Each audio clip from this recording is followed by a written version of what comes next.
Hi everybody, LG here, and welcome to r/Am I the A-hole?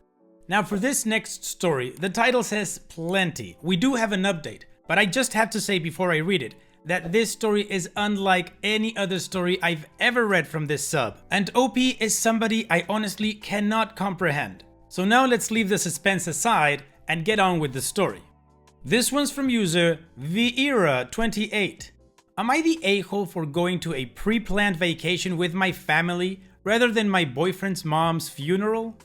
I'm a teacher, so I get about 2 months off every summer, but my mom, sister, aunt, and cousin all work regular 9-to-5 jobs with 2 to 3 weeks off a year. So it's really difficult to organize time for trips where we can all go. We managed to schedule a girls' trip to Cabo from June 1st to 9th. We made payments, almost $3,000 a person, several weeks prior to the trip, and we're all very excited to go to Mexico and bond. I'm best friends with my sister and cousin, and my mom and aunt are identical twins, so we're all a very close group. My boyfriend and I have been together for 2 years. His family lives across the country, so I only see them twice a year, and it's usually pretty quick. No real one-on-one bonding with anyone in his family, but we're all definitely friendly with one another. We like each other's posts on Facebook and Instagram, send happy birthday wishes, stuff like that. A few days before we left, my boyfriend's mom passed away unexpectedly. I spent days attached to his hip supporting him, wrote the email to his work explaining what happened, cleaning the apartment, making sure he ate, called his dad and siblings and expressed my condolences, booked his flight, helped him pack, etc. He asked me to go to the funeral with him. I felt so bad telling him no. I hardly knew his mom and feel like I already committed myself to the trip with my family. He was heartbroken and begged me to go with him for support, but I told him that his whole family is there, and if anything, it's a special time for them all to recount memories of their mother, wife, sister, daughter. He asked if he gave me $1,500, could you go on the trip sometime later? You have 2 more months off. I know you won't get some deposits back, so I'll give you this money.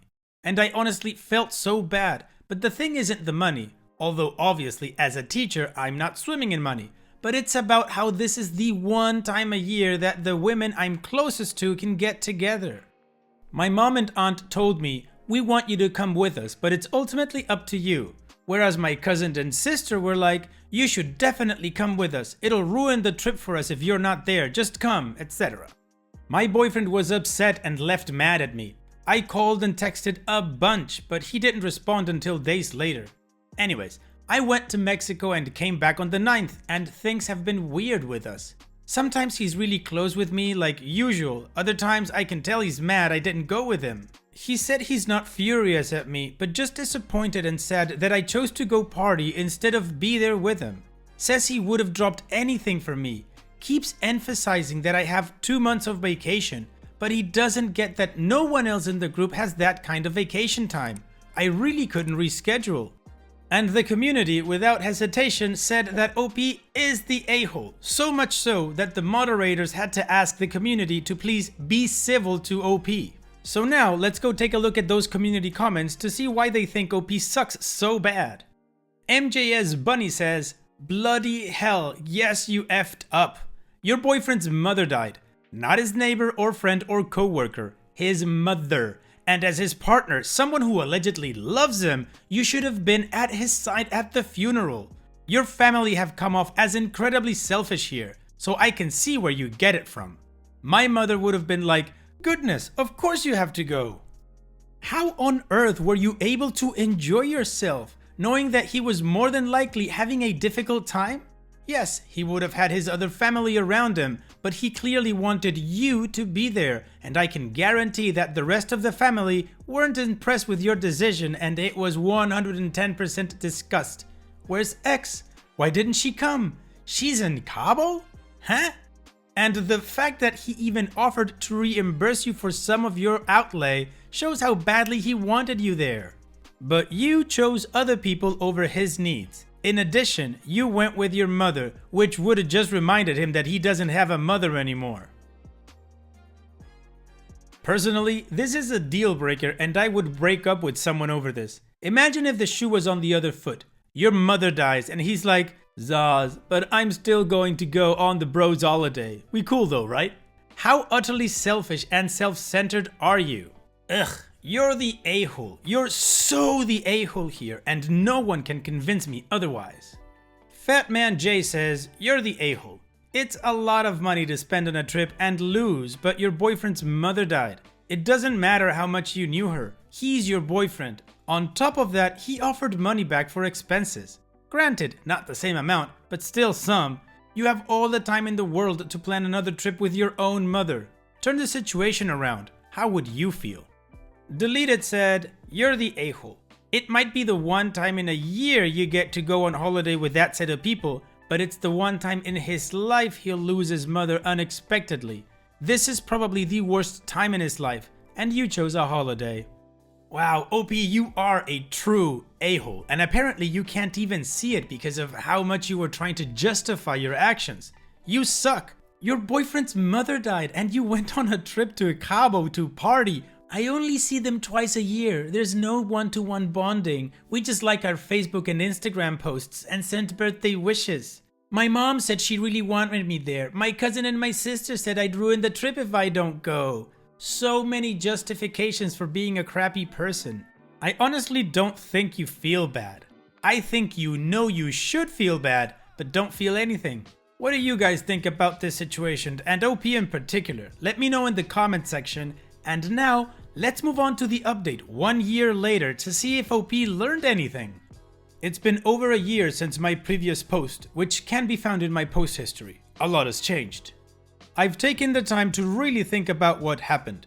What I came down to is that y'all were right, that someone's mother dying is huge and I should have given more support.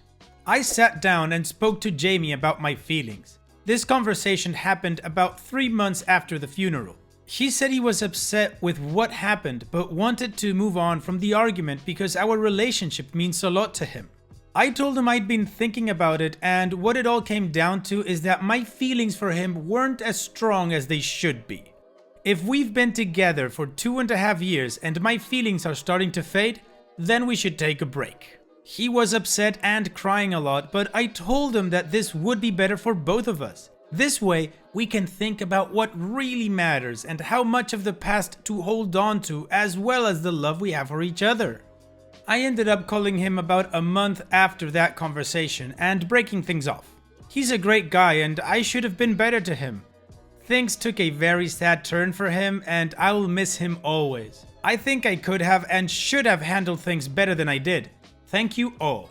Now, I'm sure that if you go check out this post on Reddit, you won't be surprised that it has 0 upvotes. Because let's face it, OP is still a massive a-hole. Now, I went through the community comments and like myself, people are very curious about one particular line that OP put in her last paragraph, where she says, "Things took a very sad turn for him and I'll miss him always." That is so vague that it really leaves you wondering, what happened to the boyfriend? In any case, I am still confused about what is wrong with OP because this person clearly has 0 empathy for somebody she claimed to love. So please, let me know what you guys think about this whole thing in the comment section. And now, let's continue with the next post. This one's from user Independent Task 42. Am I the a-hole for checking my blood sugar at my desk when my coworker has a severe blood phobia? I, 24 male, enjoy my job and have 2 co-workers, Megan, 25 female, and our new co-worker James, 23 male, who just started. The 3 of us each have our own office space, but because we have to frequently collaborate on work throughout the day, we are often at each other's desks. I am a type 1 diabetic. I give insulin and check my blood sugar throughout the day as needed. I give insulin through a pump, so that's not an issue.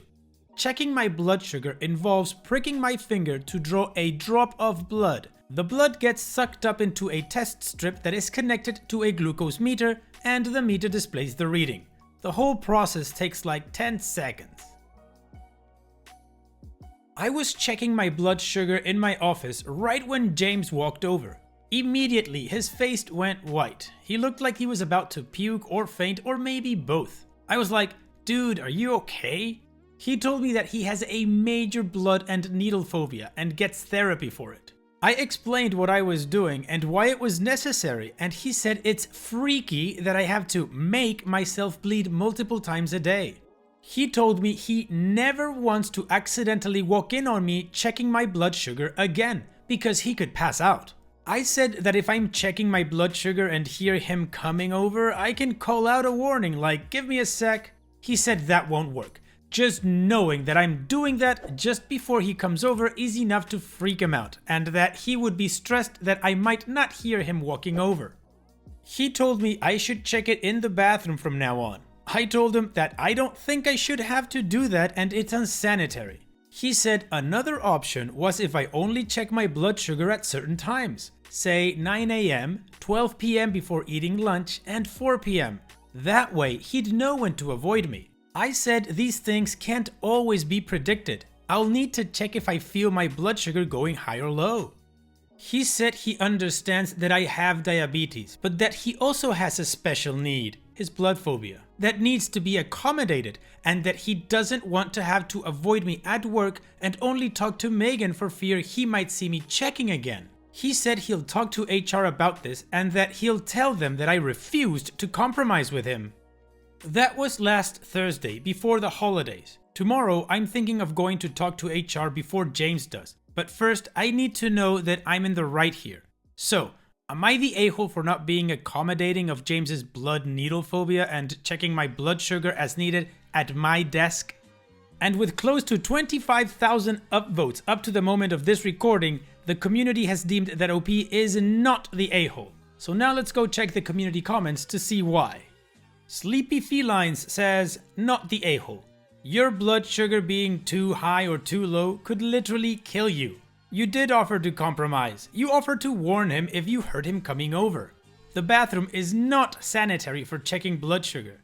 Is he also going to ask HR to remove all the toilet paper in case he gets a paper cut? Talathea says, not the a-hole. This is a medical condition that far supersedes his phobia. OP responds, I agree, and that's why I was stubborn about it, saying I should be able to test at my desk as needed.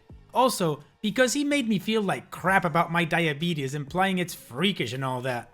But at the same time, his phobia is legit. He said he gets therapy for it, and I'm not sure how this can be settled in a way that we're all happy. Dipped Churro says, not the a-hole. Go to HR. Just knowing you're doing it makes him uncomfortable? He isn't making sense. Check your blood sugar at certain times. Oh look, it's 12 PM. It's time for OP to, passes out. And OP responds, right? That was my first thought too. I don't understand why him walking towards my office and me saying, just a second, would freak him out because he knows what I'm doing in there. But he would be fine with a scheduled time when he would also know what I'm doing in there? I'm guessing maybe what makes him uncomfortable is having to see me right after I check, like maybe he'd be nervously eyeing my finger or something. OP's edit. To clarify something, James cannot see me test my blood sugar unless he is literally standing in my doorway. It's not a communal style workplace. I do not test in common areas, only in my office. Yeah, OP, you are definitely not the a-hole, and James is acting a little bit entitled. I don't think there's too much commentary I can say now because the commenters basically said every single one of the points I was thinking of while I was reading the post. OP did try to compromise, and James's logic just didn't make any sense. And also, like OP, I did not care at all for James' comment about how freaky it was that OP needed to make himself bleed multiple times a day. It is not freaky, James. That's the way it's done. I wonder how James is gonna react if he ever has a kid that falls and scrapes his knee. Mommy, look! Daddy's out. Anyways, what do you guys think about this situation? Which side are you taking, James or OP's? Let me know in the comment section and why. And now, let's move on to the next post. This one's from user Nogoyolo. Am I the a-hole for following through and not going to Easter because I'm tired of every family thing being about the kids? I'm 26, 2 kids, and 4 out of 5 sisters have kids, with the exception of Serena, who is the travel the world with a knapsack kind of gal. I love my family, but every single family outing, get together, every dinner, lunch, everything has to be family friendly and kid centric. I can never get my sisters, other than Serena, when she's even in town, to go to a movie, have lunch, sit and chat without it being all about the kids. Even if the kids are having kid playtime with each other and the adults are sitting around drinking coffee, the conversations are about the kids. Kids are called over to talk to us, etc., etc. Pre-COVID, I asked my sister Julie to come with me to get our nails done and just have us time. She changed her mind last minute and said she was bringing her daughter as a bonding activity. We do nothing but bonding activities. And the same thing has happened time and time again. Shopping? The kids need to come. Taking a hike? All on board. I expressed my frustration and she acted like I was being super out of line, shocked, and went on about how she can't imagine doing things without her mini-me and that it was weird. It became a whole "are you okay? Are you sure? Are you depressed?" thing. The requisite Zoom family things were all about the kids with no adult time. So when we were talking about getting together for Easter, I thought, hey, maybe they'll want to catch up. I asked during a planning call, do you think we can maybe just have some time for the adults when the kids are playing so we can all catch up? My mom and sisters acted like it was the most ridiculous ask. Mom did the, "Are you okay?" and "I can't imagine wanting to spend time with my family and exclude your girls from any part of it. That's not normal." I said that I really can't sit through another kid-centric get-together, and that if we weren't going to at least do something and sit and have cake and coffee together and catch up, just the family, then count me out. Well, they went through with it, and I ended up sending the girls over and staying home and having a great time, just me and Serena. She said that she understands how I feel and she stands with me, because they exclude her as well since she doesn't have kids and has been clear that she never will. Of course, she and I are being talked down to and told we're a-holes to treat family like that. That we should have been together as a family and that it's time to grow up and accept that it'll never just be the sisters again. I cried about this a lot. Am I really wrong here? Is this normal and I just need to accept never seeing my other sisters one-on-one without their kids being the focus of everything? And the community has deemed OP to be not the a-hole. So now let's go take a look at the top comments to understand why. Lucifer says, not the a-hole. Being a parent is important, but so is nourishing all the parts of you that exist outside being a parent. MacJoy says, not the a-hole. Next time they ask you if everything is okay, say, no, everything is not okay. It hasn't been okay. And when I reach out, you guys imply I'm horrible for wanting adult time. I'm mommed out. I need a break. I cannot do kid stuff 24/7. I need a break from glitter and fart joke, squabbling at the table, arguing over what they want. And for the love of God, I haven't taken an uninterrupted crap or shower in X amount of months. I'm not okay. If you guys want to mom 24/7, more power to you. But every once in a while, I'd like to have adult conversations. If you guys want to call it selfish, go for it. I prefer self-preservation of my sanity. Vorticia says, any parents who's honest will tell you that they love and in fact need adult-only time, occasionally, not the a-hole. OP, I absolutely agree you are not the a-hole. As a parent myself, I totally understand the importance of alone time for yourself and for the couple. And no, going to work without the kids doesn't count. And no, the time when the kids are asleep and you get to hang out 30 minutes before you pass out doesn't count either. Being a parent is a high energy job, but it shouldn't be the thing that defines every little aspect of your life. Here's what I would ask your sisters. What are they going to do once their kids leave the house? Because let's face it, the kids aren't gonna stay there because mommy's depressed that they're gone. They're going to go out and have a life of their own. And what are your sisters gonna do then? Hang around talking about how much they miss their kids and stuff? I love my kids more than anything in the world, but I also enjoy other things like hanging out with my wife, talking about things that doesn't involve our kids, watching a movie, having a glass of wine and a cheese board, playing the drums or playing video games, you know, other stuff. What about you guys? What do you think about this whole kid-centric situation? Let me know what you think in the comment section, and once again we've reached the end of the video where I ask you guys that if you did like it, please go ahead and give it a like. Also, don't forget to subscribe as this community keeps growing day by day and it's just awesome. You can see how awesome this community is if you join us in the Discord server. There is a link in the description along with other links that you might find interesting. And once again, I'd like to thank you for taking the time to watch this video. I'm really happy that you guys enjoyed it and liked it. And having said all that, I will see you guys in the next video.